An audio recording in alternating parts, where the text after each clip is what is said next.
Happy September, you guys. I cannot believe it's already September. This video is going to be my wrap up for not only August, but for July and August. As most of y'all can probably tell by my channel, I don't post monthly reading wrap ups because I usually only read 5 to 6 books a month, which I just don't think personally is enough to film a whole video. It definitely could be if you go into like great detail about it, but I don't. So I've decided that I'm gonna do these wrap ups every 2 months. I will wrap up all the books that I read over the last 2 months. I'll tell you the rating, why I liked it, why I didn't like it, what the book was about. I'll give y'all a brief description of it. So that's what we're gonna do. I think I read 11 books between July and August. So we're just gonna start with the first book that I read in July. I have my Notion up with all of my ratings so that I can obviously tell y'all. And about half the books that I read were on Kindle Unlimited and half were physical books, just so y'all know. I'll hold up the physical books and I'll put a picture up on the screen of the books that I read on Kindle Unlimited. So the first book that I read in July was One Dark Window by Rachel Gillig. I went into this book thinking it was gonna be my first dark fantasy, but I don't think it was classified as dark fantasy. It took place in a darker world. This book is about a girl. I honestly don't even remember her name. I could give a book 5 stars and not remember their names after. It's just how I am. But there's this girl, she lives in this kingdom where there is a mist surrounding the kingdom and like engulfing it in the woods. And there's different things in the woods that will like kill you if you wander into the mist, unless you have a charm with you. And then in this kingdom, there's the king and obviously the princes. And not a lot of people know, but a lot of the princes are like the destriers, which I think that's what they're called, which is also like the highwaymen. And they basically rob people on their horses while they're on the road. Some of the princes and the girl come together to try to lift the mist from this kingdom, but they have to find all of these providence cards. And the different providence cards have different powers, but basically they just need all the providence cards to lift this mist. And so they go on this like adventure trying to find them, and they make a good pair. And so it's a pretty good book. There is romance in it. I wouldn't say romance is like the main topic, but it's definitely in there. I gave this book 4.5 stars. I ate this book up. It was so good. The next book that I read was Normal People by Sally Rooney. I'm just gonna say it right now. I hated this book. It was not good to me. I'm not gonna like go in and talk bad about the author. I just did not like the writing style, okay? They don't use quotation marks in this, so it's just so hard to tell like when someone's talking, and that confused the heck out of me. I don't know why I didn't DNF this book. Honestly, looking back, I should have. It is a very short book though still, so I think I did still fly through this just because I wanted to finish it, but I did not like this book. It was really just the writing style. I also just did not like the storyline. I honestly don't even remember what this book is about. I think it's about this girl and this guy who are both kind of like, the girl is the outcast in school and the guy isn't, but they are best friends outside of school, and just kind of about them getting through life, I guess. And they kind of like each other, but they're not actually together, and it's just, I don't know. I overall did not like this book. No hate to the author or anything, but I gave this book 2.5 stars. The next book that I read was the sequel to One Dark Window, and that was Two Twisted Crowns, also by Rachel Gillig. This one is kind of just a continuation of the last book. This one goes a little bit more in depth into the, I'm now trying to remember the name of the character that is more prominent in this, the Nightmare. I didn't even mention the Nightmare in the first book. The Nightmare is the power that the girl has. It's like she can hear a voice in her head, but it's a real being. Like, he talks to her, they have conversations and stuff. He's more prominent in the second book, and it goes into more like details of his history and his past and his ruling over the kingdom, and it was just really good. I did give this book 4 stars, so half a star less than the first book, but overall it was still really good, and it had a really good ending. I was just on a fantasy kick these last 2 months because the next book that I read was Heartless Hunter by Kristen Cicerelli. This is a very interesting book. It has an interesting concept. So in this kingdom, witches are hunted. I don't remember exactly what happened that made them get hunted. I think they like took over the kingdom, and so the civilians like pushed them back out, and so now everyone hates witches, and if a witch is caught, they're killed.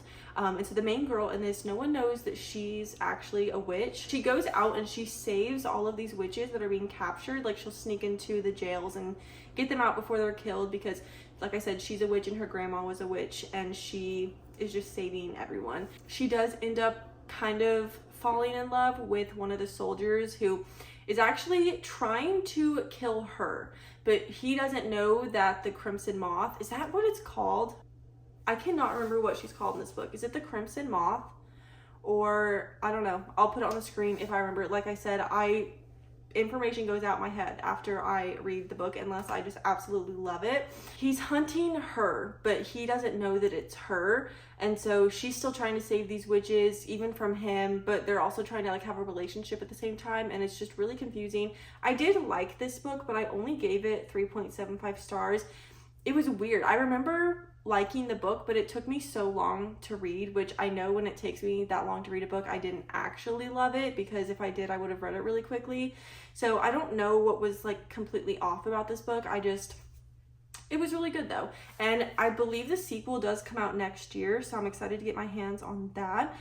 The next book that I read was The Wife Upstairs by Rachel Hawkins. I got this book from a little free library, and this book was actually really, really good. So this gives the housemaid vibes. There's this girl who's had a troubled past, and she is a dog walker in this like wealthy neighborhood for a few of the rich women that live in the neighborhood.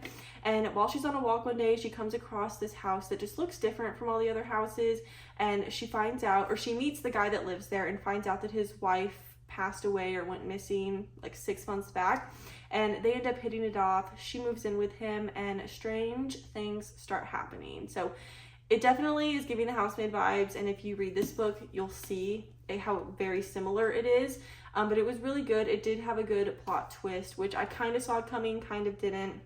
But I did give this book also 3.75 stars. The next book that I read was The Naturals. I'm sure everyone has heard of this series. It was really popular last year. There's 4 or 5 books in the series, but this book is basically about these kids. They're like teenagers, I think. And they don't have special powers, but they're special in their own way. They're gifted, basically. And so they all come together to help the FBI solve like cold cases and serial killer cases and stuff like that, because they're each good with different things. So like one guy is really good with like facial recognition or like profiling people. Another one's really good with numbers and can like decode things, and they're all really, really gifted children to where it's like almost on the border of like superpowers. And so yeah, this book was so good. It like knocked my socks off. I was obsessed. I read this book so quickly. It had a good plot twist at the end. I gave this book 5 stars actually. Loved this book so much. And it's also by Jennifer Lynn Barnes. I didn't mention that, but I cannot wait to get my hands on the second book. I don't know why I haven't yet, honestly, but I really need to. That was the last book that I read in July. The first book that I read in August was The Serpent and the Wings of Night by Carissa Broadbent. This is another fantasy book. This is the first book with vampires in it that I've ever read. Obviously, Twilight's very well known and loved, but I've never read the books. So this is the first book that I read with vampires, and it's about this human girl who lives in this kingdom it has humans and vampires in it. Like they both live there, but it's ruled by vampires. And her dad, he's a vampire. He's like the king of the vampires. And he took her from her home when she was little bitty because the vampires were like bombing the city, and he just like took her in for some reason. And she does love him, and he loves her. Like they're close, but she enters herself into this competition to basically, I don't remember what the name, I think her name's Nyaxia. She's like this god, and if you win this tournament, you get one wish, any wish at all. And she wants to wish to be a vampire because she's tired of living in this like vampire run world, and she's immortal, and she's gonna wish to be a vampire. And so it just shows her going through this tournament, and she forms an unlikely alliance with a vampire, and they end up hitting it off a little bit. And this book was really, really good. I gave it 4 stars. It kept me on my toes, and this one also had a good ending. This book kind of like weirdly broke my heart. There were a few sad scenes that just like hit me in all the right places. The next book that I read was Check and Mate by Ali Hazelwood.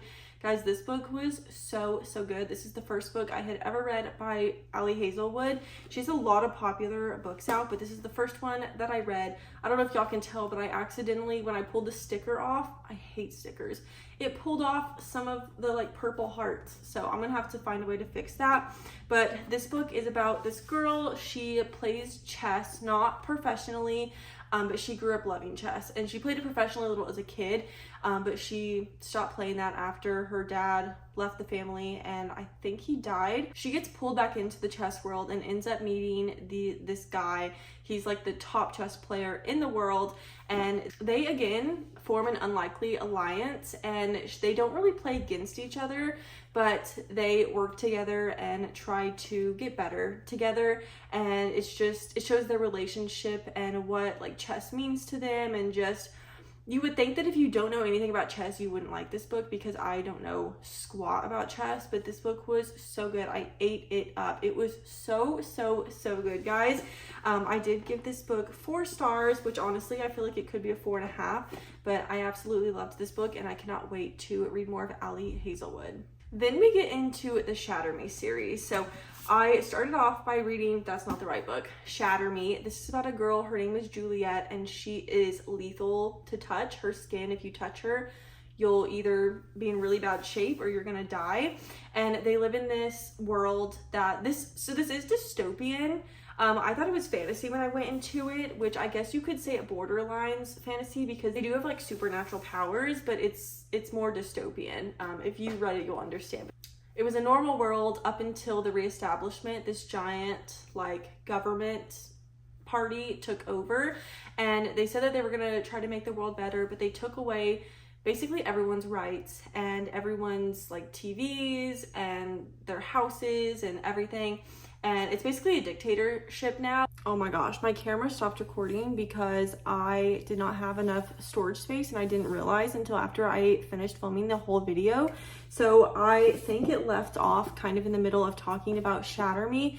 But yeah, it was basically like a dictatorship, and Juliet ended up finding the Omega Point, which is a group of people who are trying to take like back over the world, like get rid of the reestablishment and like get order back in place. And so that's basically where this book ended. And then I read the novella, which was Destroy Me, online. It was a free PDF version. It was literally like 150, 160 pages. And I read it in one day. I read it in like 4 hours. And that was in Warner's point of view, which took place at the same time as either the first book or Unravel Me. I can't remember now. I think maybe it overlapped into both, but that book was really interesting to see his point of view.